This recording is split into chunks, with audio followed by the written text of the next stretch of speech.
교통사고입니다. 교통사고 조사 일반을 보면은 1점 측정, 2점, 3점이 있는데 1점 측정할 때는 사상자에 대해서 허리를 중심으로 측정을 합니다. 도로창에 고정물체와 충돌 흔적이 있거나 또 가로수 등에 생긴 자국은 1점 측정을 합니다. 2점인 경우는 직선으로 나타나는 타이어 자국, 그러니까 시작점하고 끝점을 측정을 하게 되는 것이죠. 길게 이렇게 나와 있는 그런 선에 대해서는 2점 측정을 하게 되겠습니다. 3점인 경우는 이제 직선이다가 마지막 부분이 휘어지거나 변형된 타이어 자국, 그러니까 뭐 곡선으로 이루어져 있거나 그런 경우는 3점을 측정한다는 얘기입니다. 여기서 이제 1점, 2점 측정이라는 말은 한 지점만 측정을 하느냐, 아니면 두 군데의 지점 혹은 세 군데의 지점을 측정을 하느냐, 그런 차이입니다. 현장 도면 작성을 보면은 사실 인증의 중요한 부분은 정밀하게 해야겠죠. 그렇지 않은 부분은 간단 명료하게 작성을 하고, 거리 측정이나 지점 확정 시 각 지점에 명칭을 붙여서 특정을 한다. 현장 도면에 작성자의 계급 성명을 기재해야 됩니다. 날인하고 그리고 도면하고 조서 사이에는 간인을 하게 되겠습니다. 사고 지점과 차량의 정차 지점을 표시할 때 사고 지점을 중앙에 배치하고 가해 차량의 진행 방향이 위로 향하도록 그렇게 만드는데, 이동 지점은 점선으로 합니다. 정차한 지점은 실선으로 표시를 합니다. 안전거리는 이제 공주거리가 있죠. 운전자가 위험을 느끼고 브레이크를 밟았을 때 제동되기 시작하기까지 그 사이에 주행한 거리가 되겠습니다. 제동거리는 자동차가 제동이 걸린 다음에 실제로 그 정지하기까지 그 거리를 말하겠습니다. 이런 경우에 보통 스피드 마크가 찍히겠죠. 그래서 공주거리와 제동거리를 합해서 그것을 정지거리라고 합니다. 이것이 시험에 나왔기 때문에 그래서 두 문자를 따면 이제 공제, 정지가 되겠습니다. 공제, 정지, 이렇게 해서 공주거리와 제동거리를 합한 것이 정지거리고, 여기에다가 조금 더 긴 거리가 안전거리가 되겠습니다. 자, 당사자 순위가 있습니다. 이것은 이제 차대차 사고에서 과실의 차이가 있다면은 과실이 중한 차가 선순위가 됩니다. 그것이 1차량이 되는 것이죠. 보통 이제 가해 차량이 1차량이 되는 것이고 피해 차량이 2차량이 되는 것입니다. 자, 그리고 차대차 사고로서 과실이 비슷할 경우에는 피해가 경한 당사자를 선순위로 지정합니다. 위에서는 과실이 중한 당사자가 선순위였지만은 두 번째는 피해가 경한 당사자가 선순위가 되겠습니다. 그리고 차 대 사람 사고가 나면은 운전자를 선순위로 하는데, 차하고 사람하고 부딪히면 아무래도 사람이 많이 다치고 운전자가 덜 다치겠죠. 그렇게 생각하시면 되겠습니다. 그래서 운전자가 선순위로 올라온다. 그 다음에 동선자가 있는 차 대 사고는 1, 2, 3을 먼저 이렇게 순위를 정한 다음에 그 다음에 이제 선순위 차에 동승한 사람부터 이렇게 순서대로 그렇게 적게 되겠습니다. 차량 흔적과 노면 패인 흔적을 보면은 스키드마크는 급제동할 때 타이어가 정지되어 있죠. 그 상태에서 노면에 쭉 미끄러집니다. 진행 방향으로 쭉 미끄러지는 것이죠. 좌우측 타이어 흔적이 대체로 동등하게 되겠습니다.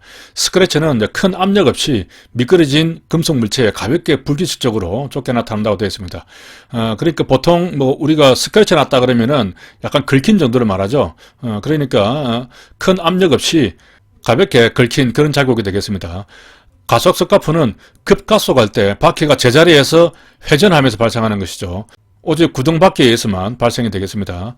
자, 요 마크가 조금 중요하죠. 요 마크는 급핸들 조향으로 바퀴는 계속 회전을 하는데 차축과 평행하게 옆으로 미끄러지면서 생긴 빗살무늬 흔적입니다. 차축과 평행하게 생긴다는 것하고, 그리고 옆으로 미끄러진다는 것, 그리고 빗살무늬 흔적이 되겠습니다. 급격하게 회전할 때 원심력 때문에 발생합니다. 그래서 바깥쪽 타이어에 큰 하중이 실리겠죠. 그래서 바깥쪽 흔적이 더 진하게 발생이 됩니다. 원래 영어로 요라는 말은 이제 한쪽으로 기울다는 뜻입니다. 그래서 기울다의 기자하고 요 마크의 요 하고를 결합해서 요기 마크로 이렇게 기억을 할 수 있겠습니다. 요 마크는 요기 마크로 해서 기울어질 때 생기는 마크다. 그렇게 생각하면 되겠습니다. 이것을 그림으로 조금 더 표시를 해보겠습니다. 자, 여기에 타이어가 있죠. 타이어와 타이어를 연결시키는 것이 차축입니다. 이것이 이제 급격하게 좌회전을 한다고 가정을 했을 때 이제 차축이 뭐 이런 식으로 움직이겠죠. 차축이 이런 모양으로 움직여집니다. 그런데 이제 이 밀리는 것도 차축하고 나란하게 이쪽 방향으로 밀리는 것이죠. 그래서 요 마크도 이런 방식으로 생기는 겁니다. 이렇게. 그러니까 차축하고 나란하게 생기는 것이죠. 차축하고 이렇게 나란한 방향으로 생기는 것이죠. 자, 이것이 요 마크가 되고, 이것을 사진으로 다시 한번 보겠습니다. 자, 이게 이제 요 마크인데, 요 마크를 보면은, 이렇게, 빗살무늬로 해서, 차축과 나란한 방향으로 이렇게 됐죠. 이렇게 곡선 방향으로 됐습니다. 보통 이제 스키드 마크는 직선으로 생기죠. 요 마크는 좌회전이나 우회전을 할 때 생기기 때문에 곡선으로 생기게 되겠습니다.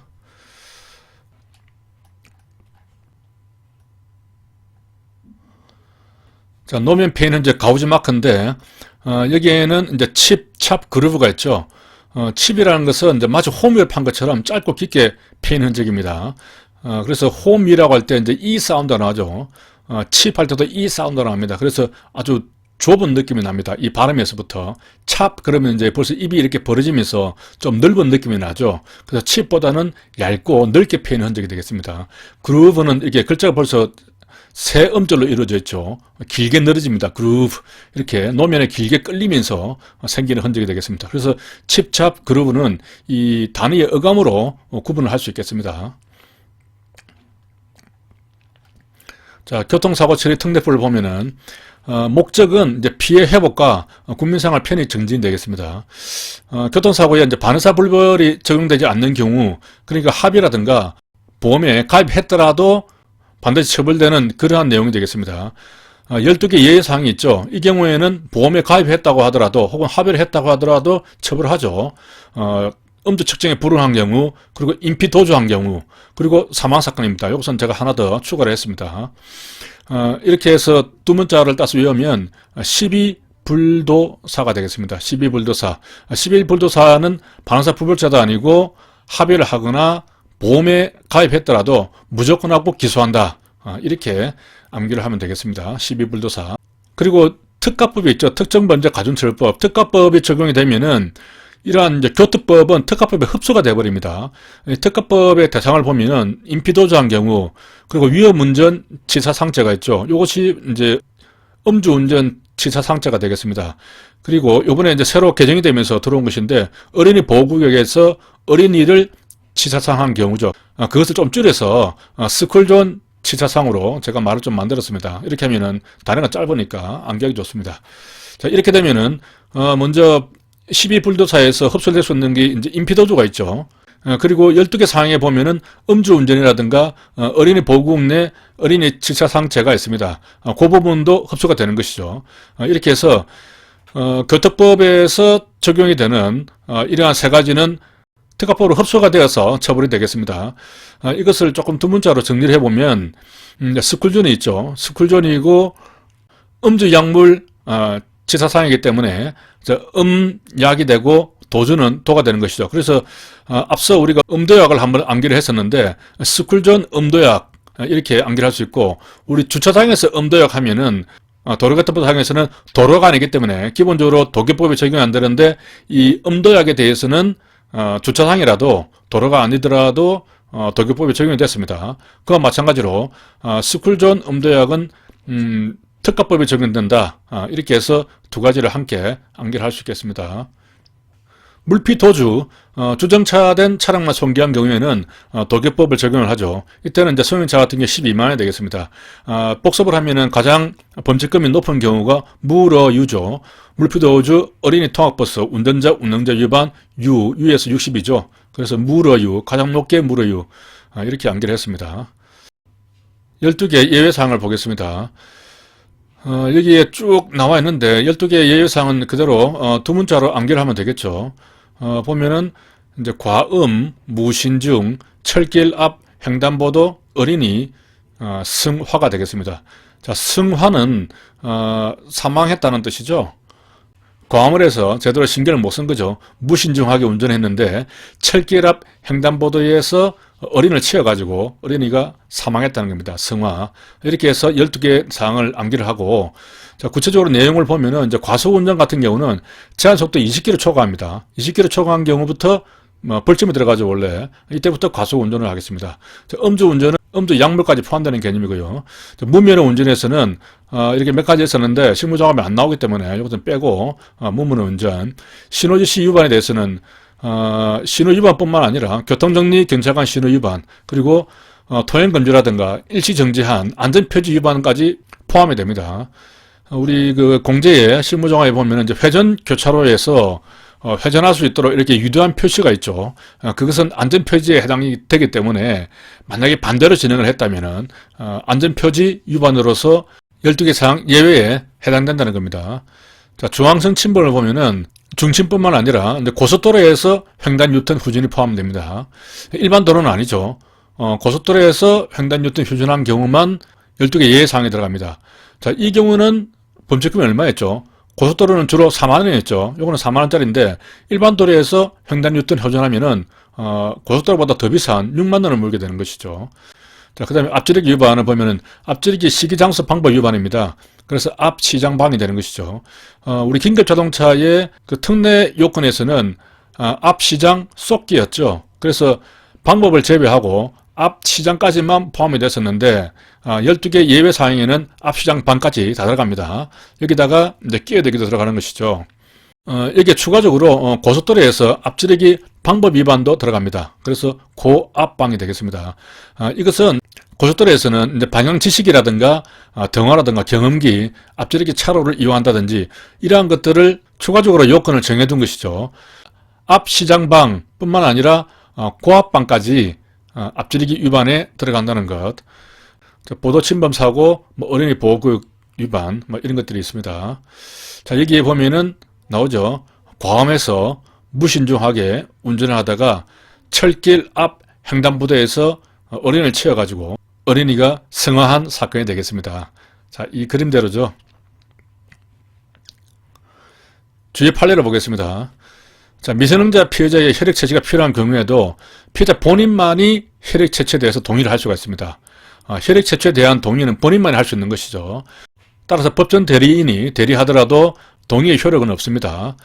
자, 고속도로 2차로를 진행하다가 갑자기 1차로를 끼어든 후에 곧바로 정차해서 뒤따라오던 차량의 연쇄 충돌로 사망과 상해를 입혔다면 이것은 고의로 교통사고를 유발한 것이죠. 따라서 교통사고가 아닌 일반 교통방해 치사상죄에 해당한다는 것입니다. 교통법이 완전히 형법을 적용해버린 것이죠.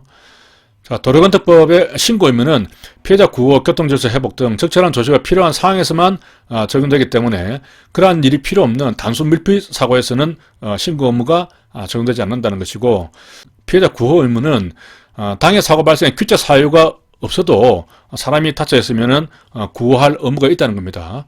자, 피고인의 음주와 음주운전을 목격한 참고인이 있는 상태에서 음주운전이 종료된 지 5시간이 지났습니다. 이런 경우에 집에 찾아갔겠죠. 그래서 음주 측정 요구를 하니까 불응했을 때는 음주 측정 불응죄가 성립한다는 겁니다. 자, 호흡 측정 거부 운전자에게 혈액 채취 방법이 있다는 것을 고지를 하고 어떤 것을 할 것이냐 이렇게 물어볼 의무는 없습니다. 자, 주차금지 장소가 아닌 곳에 주차한 화물차를 충격해서 오토바이 운전자가 사망한 경우, 이러한 경우에도 주차하고 사고 발생과의 인과관계를 인정을 했습니다. 판례에서. 물론 정상적으로 주차할 수 있는 곳은 아니겠죠. 다만 주차 금지 장소가 아니라는 것일 뿐이죠. 이 장소가 이제 그 커브 길이었는데 그곳에서 교통소통에 크게 지장이 없다고 하더라도 사망과 주차 화물차 사이의 인과관계를 인정한 판례가 되겠습니다.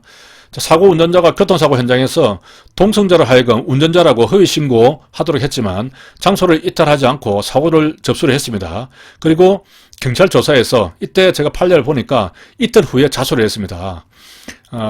그날은 이제 동승자가 운전자라고만 얘기를 한 것이죠. 그렇게 허위신고를 하고 일단 귀가 조치됐다가 이틀 후에 다시 조사를 받을 때는 실제 운전자가 자수를 한 것입니다.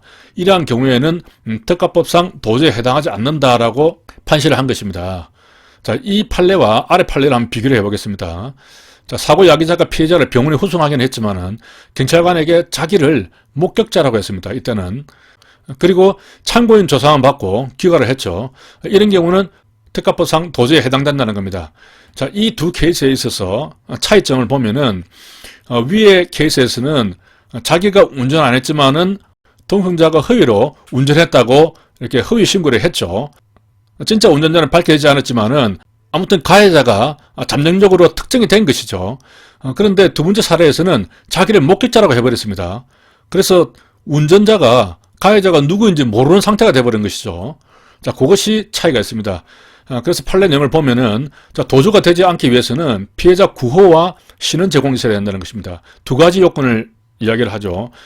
피해자를 구호해야 될 뿐만 아니라 그 피해자에게 가해자의 신원도 제공을 해야 된다는 겁니다. 이 두 가지 요건이 충족이 되어야 도주가 안 된다는 겁니다. 자, 이 경우에서 8, 9번 모두 병원에 후송한 부분은 공통이 됩니다. 하지만 이제 위의 케이스에서는 동승자를 운전자로 했고 아래의 케이스는 자신이 목격자로 주장을 했죠. 여기에 대해서 대부분은 위 케이스에 대해서는 도주의 범위를 가지고 사고 현장을 이탈하였다고 볼 수는 없다고 판시를 하고, 아래 케이스에 있어서는 교통사고를 낸 사람이 누구인지 확정할 수 없는 상태를 초래했기 때문에 도주에 해당한다고 본 것입니다. 교통사고에서 도주가 되어버리면 피해자 입장에서는 가해자로부터 보상을 받을 수 없는 그런 문제가 발생이 되는 것이죠. 따라서 이제 교통사고를 낸 사람이 누구인지 확정할 수 없는 상태를 초래하면은 이것이 도주라고 보는 것입니다. 자, 이 위의 케이스에 있어서 자, 동승자가 실제 자기는 운전하지 않았음에도 자기가 운전자라고 하면서 실제 운전자를 보호한 것이잖아요. 그렇다면 우리가 실무상 그렇게 허위 진술한 사람에 대해서는 범인 도피죄로 의유를 할 수 있죠. 그리고 실제 운전한 사람, 그 사람은 범인 도피 교사자가 됩니다. 이때도 도피가 나오는데 그런데도 불구하고 교통사고에서는 도주의 범위가 없다고 했습니다. 그러니까 제가 이 판례를 해석하기로는 형법상에 있어서 이 도주의 고의와 교통사고에 있어서 도주의 고의를 조금 다르게 해석을 하고 있는 것이죠. 형법에서는 진범이 누구냐 하는 그런 관점에서 보는 것이고, 이 교통사고에서는 아래와 같이 교통사고를 낸 사람이 누구인지 확정할 수 없는 상태이냐 아니냐 이런 측면에서 바라보는 것이죠. 따라서 비록 그 허위이긴 하지만은 동승자가 운전자로 일단은 확정이 되어 있는 것이죠. 근데 아래의 경우에는 자기가 목격자라고만 했기 때문에 운전자 자체가 아예 붕 떠버리는 거죠. 우리 실무장갑에도 보면 지문에 이렇게 나와 있습니다. 사고 야기 후 목격자라고 경찰에 허위 신고한 경우 뭐 이렇게만 간단하게 나와 있습니다. 다른 설명은 없어요. 하지만은 이제 이것이 어떤 판례를 이야기하는지는 다 알 수 있으니까 목격자라고 이렇게 한 경우에는 특가법 도주 차량으로 이렇게 인정을 할 수 있다는 겁니다. 이 판례가 너무 양이 많기 때문에 오늘은 여기까지 하고 다음 시간에 이어서 계속 하도록 하겠습니다.